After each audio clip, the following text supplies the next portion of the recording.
what McCain has long wanted, which is a plan on how it's going to do so. And both the president and Defense Secretary Carter have met with McCain saying a plan is in the works. Do we know anything about what's in the plan? The irony here is that while the White House and Congress point fingers at each other, with lawmakers saying, if you want to get this done, why won't you give us a plan to get this done? And the White House saying, well, all you've done for 6.5 years is pass laws that prevent us from doing so. The rough outlines of the plan have actually existed for about a decade, even predating the Obama administration. So while the White House isn't speaking to details, we know in a lot of ways what it will look like, which is you prosecute as many as you can. There are 116 remaining now. 51 have been cleared for transfer to third-party countries. Paul Lewis, who's the envoy for Guantanamo closure at the Defense Department, has told us that he has a plan for each of them. Which is not to say that we can move them all tomorrow, but there is a plan. And the ones that remain would be transferred to a maximum security facility in the United States, likely run by the Department of Defense, where they would essentially continue to be held as they are now at Guantanamo as enemy of war combatants, which would be an indefinite detention.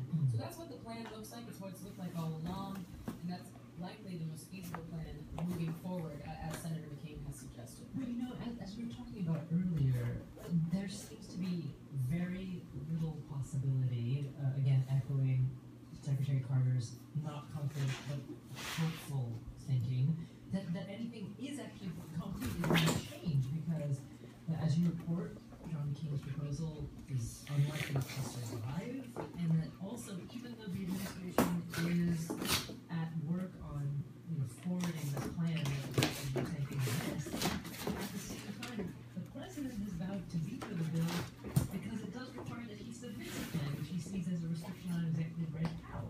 Right. So how do all these efforts, which seem to be at cross currents, how is it all going to work out? Come together. It's hard to see. Certainly, the Obama administration is reluctant. I think this is part of the reason why they're pretty tight-lipped about this, to even acknowledge that they're working on this plan, though the Defense Secretary obviously has been speaking to it.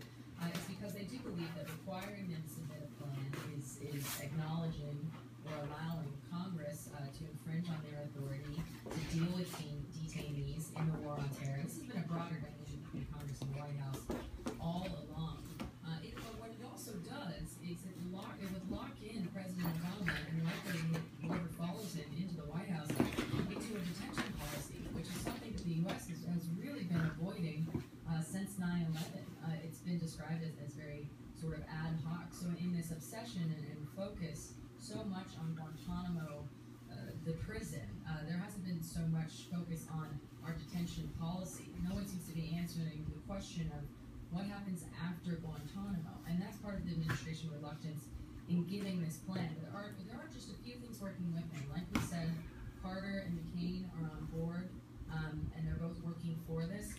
There's also the fact that the Obama administration has managed to transfer more than half of the population of their officers. They started at 240, they did over 116, transferred to 126, and the lower that population gets, the more astronomical cost to detain at Guantanamo.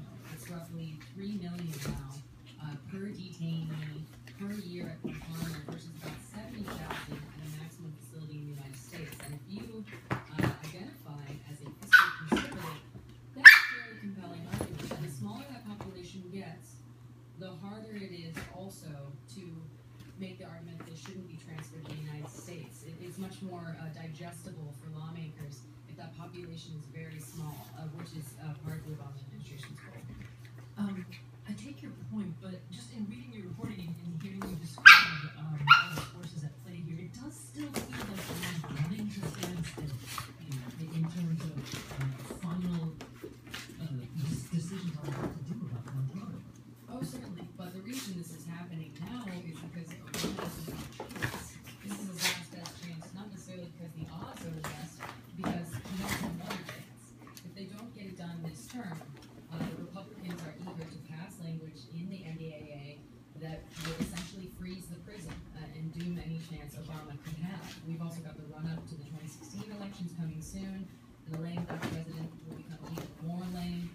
So this is really it. We could be talking about a matter of weeks. The Senate and the House are in conference to wed their two versions of the NDA now, and their stated goal is to get that bill to Obama's desk before the August recess. So that could be in a matter of weeks, and that would force Obama into a veto and start to kick off an ambitious cycle on this defense authorization bill with vetoes that's likely to expend remaining political capital that he has left, which isn't much. Well, finally, Molly, you actually remind us in your reporting about another major factor that's at play here now that maybe wasn't even a couple of years ago, and that is the Islamic States and the videos that ISIS has been putting out where they portray grotesque executions of prisoners that they dress in orange jumpsuits, which look to echo the orange jumpsuits that Guantanamo prisoners or Guantanamo detainees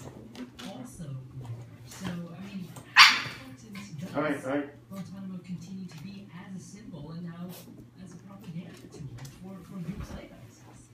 We've seen it with Al Qaeda and then now in particular with the Islamic State, that they've been invoking Guantanamo, whether symbolically using orange jumpsuits. There's reporting that they have waterboarded their hostages, kind of a direct allusion to those controversial practices, interrogation practices conducted by the U.S. And the administration uses the Islamic State. They're invoking Guantanamo as an argument for, let's take this off the table. Let's not feel that yet another recruiting tool to reinforce the idea that. Okay. All right, you guys. All right now. All right now. That's enough. That's enough. Come here. Come here.